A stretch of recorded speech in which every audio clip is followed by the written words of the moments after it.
So first chapter number 15, some natural phenomena, उसके अंदर lightning. So in ancient time the people did not understand the cause of this sparks. मतलब कि spark से ये लोग डरते थे. क्यों डरते थे? Because उसका रीजन पता नहीं था. अगर उनको रीजन पता हो गया, पता नहीं था, दैट्स वाई वो समझते थे कि गॉड का कोई एक श्राप है, व्रत है ये. That's why they were afraid of lightning. Now, of course, we understand that lightning is caused by the accumulation of the charges in the clouds. We need not to be afraid of lightning, but we have to take precautions to protect ourselves from the deadly sparks. Okay? लेकिन अब के time में क्या है, हमको पता है कि why lightning is happening. Okay, in clouds there is the accumulation of charges. मतलब जो charges है उसका accumulation होता है. Okay, वो एक दूसरे से અથड़ाते हैं. Okay, that's why जो है वो lightning happens. So हमको lightning से afraid नहीं होना है, but we have to take precautions for that. Okay, to protect ourselves from the deadly sparks, because this is not the 1 volt, 2 volt, 3 volt spark. That is the thousands of volts of sparks is there. जैसे कि हम पता है ना, जैसे usually language में बोलते हैं कि बिजली गिरी तो पेड़ जल गया, ट्री जो है वो बर्न हो गया, या घर जल गया, फैक्ट्री जल गई. तो दैट्स वाई हमको क्या करना है, उससे डरना नहीं है, but we have to protect our self.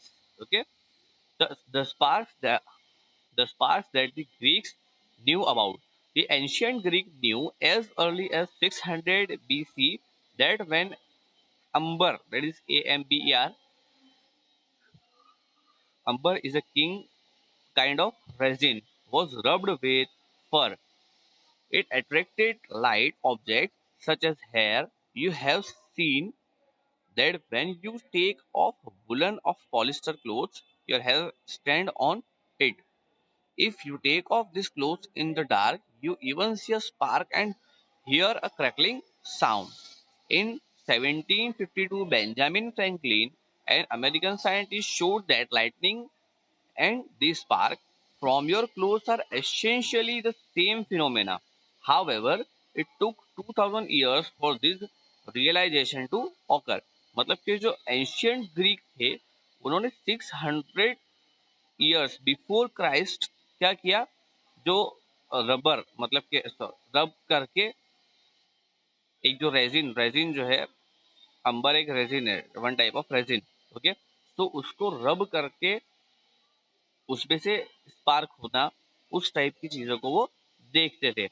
वो उस टाइम समझ गए थे, लेकिन इसको कितना टाइम लगा, 2000 ईयर्स लगा रियलाइज होने में. That is okay. Now we shall now study some properties of electric charges. We shall also see how they are related to the lightning in the sky. मतलब ये अब इसके अंदर लाइटनिंग के अंदर क्या होता है कि that is the particular charges are there, electric charges, and just because of that the lightning happens. So we will understand the what is the charging and what is the electric charges. Okay, so in 15.2, charging by rubbing is given. When a plastic refill is rubbed with polythene, it acquires a small electric charge. Now, इसमें क्या करना है अपने activity 15.1 के अंदर, अपने एक ball pen refill की हुई है, उसको रब करना है एकदम वाइब्रसली कोई एक पॉलीथीन के ऊपर. ओके, सो उसकी वजह से क्या होगा, कुछ चार्ज उसके अंदर प्रोड्यूस होगा. ओके, तो ये एक्टिविटी के ऊपर से एक कंक्लूजन दिया हुआ है हमको. When a plastic refill is rubbed with polythene, it acquires a small charge. मतलब कि कोई एक प्लास्टिक रिफिल को हम रब करेंगे पॉलीथीन पे, तो उसके अंदर एक स्मॉल इलेक्ट्रिक चार्ज एक्वायर होगा. Similarly when a plastic comb is rubbed with dry hair, it acquires a small charge. Okay, जैसे वैसे ही क्या होता है कि हम जब कभी भी ड्राई हेयर के अंदर कॉम कर रहे होते हैं, ओके, तो उसको रब करने से वो ड्राई हेयर के अंदर भी कुछ एक स्मॉल चार्ज प्रोड्यूस होता है. These objects are called charge object. ऐसे ऑब्जेक्ट्स जिसके अंदर चार्ज एक्वायर हो रहा है, प्रोड्यूस हो रहा है, this type of objects are called charge objects. In the process of charging the refill and the plastic form, polythene and hair also get charged.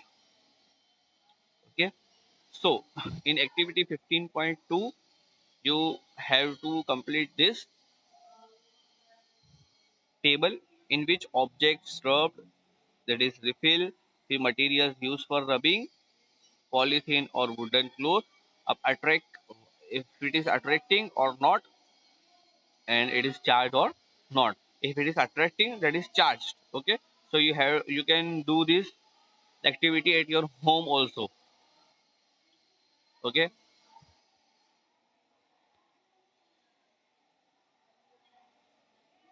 now in 15.3 we will select some objects from table 15.1 in next activity.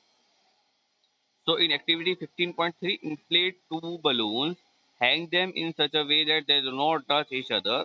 Rub both the balloons with a woolen cloth, and release them. What do you observe? Now let us repeat the activity with the used pencil refills. Rub one refill with polythene. Place it carefully in a glass tumbler using the tumbler as shown. Okay. Now rub the other refill with which use polythene. Bring it close to the charge refill. Be careful not to touch the charge end with your hand. Is there any effect on your refill in the tumbler? Okay, so in 15.3 you have given that in first activity you have given you have to take two balloons. Now you have to hang them, मतलब कि उसको लटकाना है और इस तरीके से लटकाना है कि वो एक दूसरे को क्या करे, टच ना हो, उस तरीके से उसको हैंग करना है. Then after that you have to rub the balloon with the woollen cloth. उसके बाद क्या करोगे, आपको उसको ऑब्जर्व करना है. तो इफ यू ऑब्जर्व देम, तो वो दोनों जो एक दूसरे को क्या करते हैं, अट्रैक्ट नहीं करते हैं, वो दोनों एक दूसरे को डिस्ट्रैक्ट करते हैं, एक दूसरे को ओपोज करते हैं. ओके, वो same is given second in second thing. कोई एक पर्टिकुलर रिफिल लेना है, उसको चार्ज करना है, चार्ज करने के बाद ग्लास में रखना है. वैसे ही सेकंड वाली रिफिल लेना है, सेकंड वाली रिफिल को रब करके उसका एक ऑब्जर्वेशन लेना है. So let's the summarise the observations. A charge balloon repel a charge balloon. Okay, मतलब कि दोनों चार्ज बलून होंगे तो वो एक दूसरे को क्या करेंगे, रेपेल करेंगे, मतलब डिस्ट्रैक्ट करेंगे, उसको एक दूसरे को ओपोज करेंगे, मतलब जो है वो अलग अलग डायरेक्शन में मूव करेंगे ना. A charge refill repelled a charge refill. जो एक चार्ज रिफिल है वो दूसरी चार्ज रिफिल को क्या करेगी, रेपेल करेगी, यानी वो भी एक दूसरे के अपोज में जाएंगे. But a charge balloon attracted a charge refill, मतलब कि एक चार्ज बलून जो है वो एक चार्ज रिफिल को क्या करता है, अट्रैक्ट कर रहा है. सो इसके अंदर क्या होता है कि भाई अलग अलग चार्ज जो है वो हो सकते हैं, बिकॉज दो बलून चार्ज थे तो उन्होंने रेपेल किया एक दूसरे को. फिर वैसे ही दो रिफिल चार्ज थी तो एक दूसरे को रेपेल किया. बट एक चार्ज रिफिल और एक चार्ज बलून, उन दोनों ने एक दूसरे को क्या किया है, अट्रैक्ट किया है. So it means that there is some type of particular charges which attract each other and which distract each other. Okay. Now it is a convention to call the charge acquired by a glass rod when it is rubbed with the silk as positive. मतलब कि कोई एक convention लिया हुआ है कि भाई कोई charge acquired by a glass rod को हम किससे रब करते हैं, सिल्क के पेपर से, सिल्क मटेरियल से.